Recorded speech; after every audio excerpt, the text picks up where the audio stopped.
what's going on, guys? Ben Brewster here, detrimental. Today I want to do a quick, kind of more informal video touching on this topic about staying back. I've got some questions on my thoughts about this cue of staying back. Should pitchers stay back? What does staying back mean? You know, this is a cue that's been around for a long time. It's still around at all levels of the game. You know, we have MLB pitchers that we work with who that's all their big league pitching coaches harp on is staying back and staying over the rubber. Is that a good idea? Is that something that can do more harm than good? Does it have a place? If so, what's that place? And so these are some of the questions I want to kind of dig into in this video. Try to keep this fairly short and just kind of frame the context around the staying back cue and how we see it. Again, we don't have piles and piles and piles of research validating every single thing. This is, again, just having worked with thousands of pitchers and studied hundreds and hundreds of the most efficient throwers in the world, kind of where this cue stands in our philosophy. And so take that for what it's worth. Feel free to listen to it, feel free to discard it. But again, this is just where my thinking is on the topic right now. What is the point of the staying back cue? Because I think it does have some merit. Well, first, let's look at a couple pitchers that I think we can almost all agree have very, very efficient mechanics, right? I'm a guy who doesn't necessarily believe in perfect mechanics, but I do believe in efficient mechanics for your body's type, for your body structure. So Nolan Ryan is a guy that pretty much everybody agrees has very efficient mechanics. So take a look at his mechanics right here on the screen. Is he a guy that you would say stays back?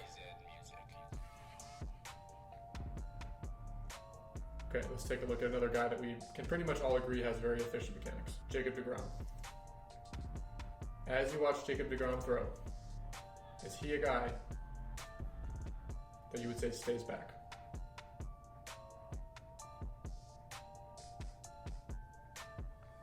And so what's interesting is that if you ask somebody typically who teaches staying back, they can look at a guy that has an extremely aggressive forward move and they'll still say, yes, this guy stays back. And then you ask somebody who maybe doesn't have that attachment to this term staying back, you show them someone like Jacob deGrom, and they say, well, of course he's not staying back. Look at that forward move. Like, he's not keeping his head over the rubber. His head's going as far away from the rubber as possible as he lifts his leg. Someone who says he's staying back will say, yeah, but look at him at this point in his delivery. Look where his head is right before landing. His head's back, it's over the back hip.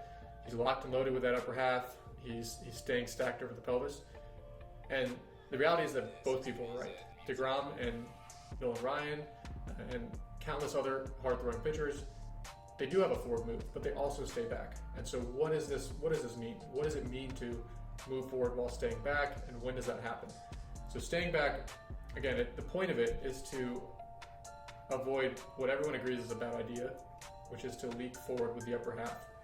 So some pitchers, as they come into landing, the head will actually get out in front of the hips, out in front of the lower half. And so at landing, just before landing, if deGrom's head was out here, his torso angle was kind of this more forward tipped angle. Maybe it was even a little downhill with the shoulders, right? That would be an example of rushing or leaking.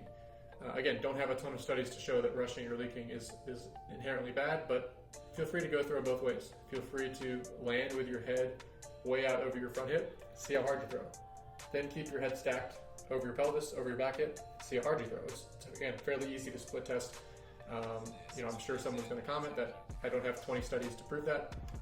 Whatever, take it for what it's worth.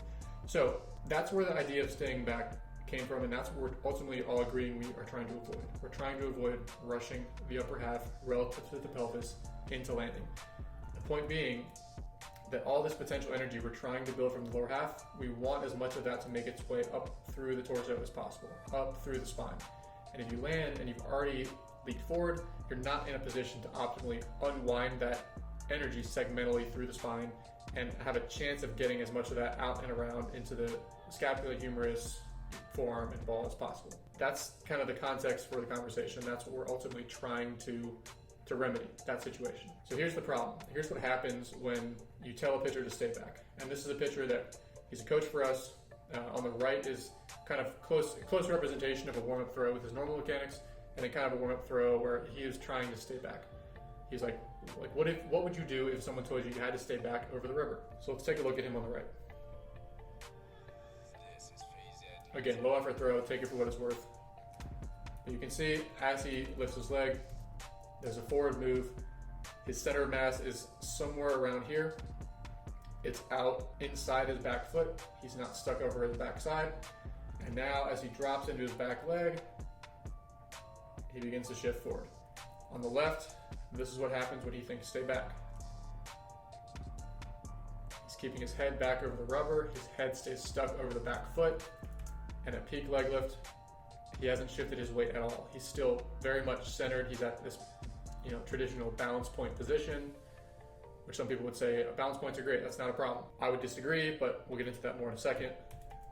As he now gets into his backside, he hasn't shifted his weight. So what happens? How do you get moving forward to the target if you don't drift? Well, what typically happens is the pelvis has to tip way uphill, 30 plus degrees, and now the player reaches forward down the mound with the hips. So now it becomes a reaching action. They reach open the front leg early, they reach open the pelvis early. The head gets way back relative to the hips. So you can see on the right, head stays relatively over the back hip, and on the left, because of that inefficient first move, now the head is back over the back knee, over the back foot, and he's really getting stuck. When we talk about getting stuck over the rubber, just like there is such a thing as rushing, moving forward too much, upper half going too soon, and landing too far forward, there is such a thing as getting stuck over the rubber and staying too far back. So everything in moderation, like we always talk about, there's a reason pitchers don't throw in these types of positions. So he gets stuck over the backside. From here, there's very little he can do to recover because he's already screwed it up from the start of the throw. This is why we place such an emphasis on starting posture, the first move, and kind of the linear move, is because by the time you actually get to rotation, landing, there's almost nothing you can do. From here, there's absolutely nothing you can do. The throw is unfolding at this point into release. So if you have a problem with the lead leg block, you have a problem with what the back foot is doing at release, you have a problem with the decel pattern, if you have a problem at the end of the throw, you need to look carefully at what happened to get you there. You need to go piece by piece until you figure out what the underlying cause is, and it's typically earlier in the throw. It's typically something in that forward move, in that posture, that relationship between the pelvis and the torso. And so again, that's where we'll go to kind of identify the problem. One way you can kind of conceptualize the lower half, and this is how we kind of explain it to our athletes, which helps them understand when staying back actually applies, is that we'll break down the effective lower half into three, you can call it four components, but typically three components. The first component is the forward move, also known as the drift. That is shifting your weight forward during your leg lift. The drift basically happens from your first move to peak leg lift. And again, I would define that as the drift. It's getting the train moving. It's getting your center of mass going. It's staying inside your back foot versus getting stuck over the rubber. You can see that Jacob deGrom gains, if we use his belly button as kind of approximately his center of mass, he's gained maybe 5 to 6 inches. But you've gained ground. You haven't gained so much ground that you fall and you lose the backside, but you've gained ground. You're not staying stuck over the rubber. Again, we can kind of look at the belly button as an approximation for the center of mass. Whereas his belly button, it's exactly in the same spot. So he hasn't actually moved forward whatsoever. He's at a balance point. Whereas Jacob deGrom, Nolan Ryan gained significant ground during that leg lift. So that's the drift. That's phase one. Phase two, you can conceptualize as the linear move. You can call this the drop. You can call this the hinge. But whereas the drift is kind of this floating through the leg lift, it's floating through the leg lift without totally losing connection with the back foot, with the backside. The linear move is now this active weight-bearing component. This is now, there's load going through that rear leg. Ideally, it's kind of guided by the rear glute in our experience as opposed to the quad guiding it. And from here, you're maintaining posture, you're maintaining this staying back position where the head is over the back hip, and you're relatively stacked. The torso is over top of the pelvis. This would be an example of losing stack, where here's the pelvis over here, and here's the torso all the way over here. So sometimes we'll use the cue of staying stacked, but another one we use is like staying in the cylinder. Think of like if you had the kind of a trash can, his pelvis was the bottom of the trash can, his shoulders were the top of the trash can. Is that trash can reasonably up and down? This is the cylinder. He's staying in the cylinder here, relatively speaking. Here he's getting really far lean backwards and the pelvis is tipping uphill. So that's phase 2. Phase 2 is a linear move. It's from here to here. This is the linear move. You can see the pelvis is not opening during the linear move. The pelvis opens during the following move, which is rotation. But the linear move is load bearing on the back leg. If you've drifted, if you've shifted your weight effectively, then as you drop into that back glute, it's actually going to propel you forward. It's almost like this accelerator, this turbo boost. So watch him in full speed. As he comes out of leg lift, watch how he looks like he hits an extra gear. Paul Nyman referred to this as the giddy up. Where does that come from? And he finds that because he's floated through his leg lift, so now he's separated his center of mass from the rubber. He's created this distance between the center of mass, between the rubber. Now as he drops into his backside, it creates this very lateral force vector. He's dropping down, but it creates a lateral force vector because he's created distance away from the rubber. So now he accelerates. That accelerates his center of mass forwards almost effortlessly. This is an effortless move at this point. So that's phase 2. Phase 1, drift. Phase 2, linear move. Phase 3 is rotate. And rotate is taking this linear move. You're riding that pelvis forward, guided by that back glute, staying stacked or staying back at this point with the head. And rotate at this point, it basically just happens. I like to consider this like relaxing into hip rotation, relaxing into pelvic rotation. He's trying to hold the backside, hold closed, and at some point it releases. And he's releasing that back hip. He's releasing the pelvis. And so rotation happens from here to there. Pelvic rotation. So the last 3 to 4 frames before landing, rotation happens. But it's how long can I hold the backside as I move down the mat? How long can I hold the backside? And at this point, yes, staying back is relevant. Rotation happens at the last second when you can't hold it any longer. And then technically you can consider that 4th phase of the lower half, lead leg block. Again, lead leg block is something that relatively takes care of itself if you've properly handled the first phase 1 and 2 of the throw.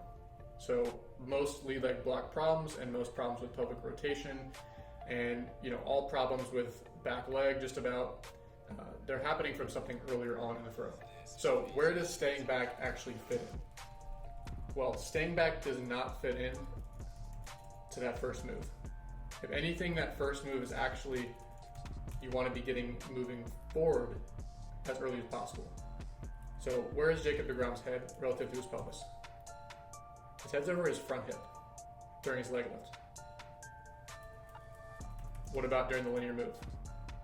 Well, his head's over his back hip here.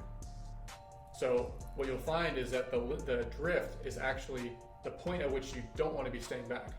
And so we'll kind of conceptualize this and explain it to people as think about like a teeter-totter or a seesaw at a playground. Like the forward move is kind of that one side of the seesaw going down. This is the move forward phase. You're trying to get moving forward. Now you shift into stay back mode. Now he's back. So now Nolan Ryan shifts into stay back mode. It's, can I get moving forward? That's the drift. Now I stay back.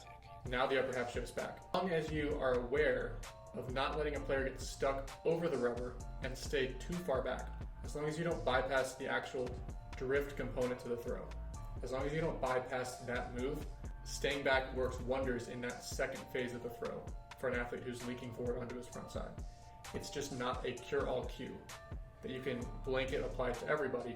And we've seen this with minor league guys, we've seen this with major league guys, we've seen this with high school and college guys, where all they need is to actually get away from the staying back cue or make sure they're at least shifting their weight forward first before they try to stay back. Once they've shifted their weight, you want to stay back, you want the upper half to stay locked and loaded and over top of the pelvis.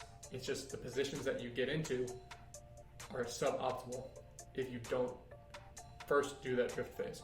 So hopefully that clarifies my take on staying back and kind of some of the downstream problems that occur if you stay too far back and you get stuck over the rubber. But again, why it can be an effective cue. I'm not hating on the cue. It's just understanding the context of when it matters. When it matters is the second phase of the lower half. It's the linear move from peak leg lift to just before pelvic rotation. That's when staying back matters.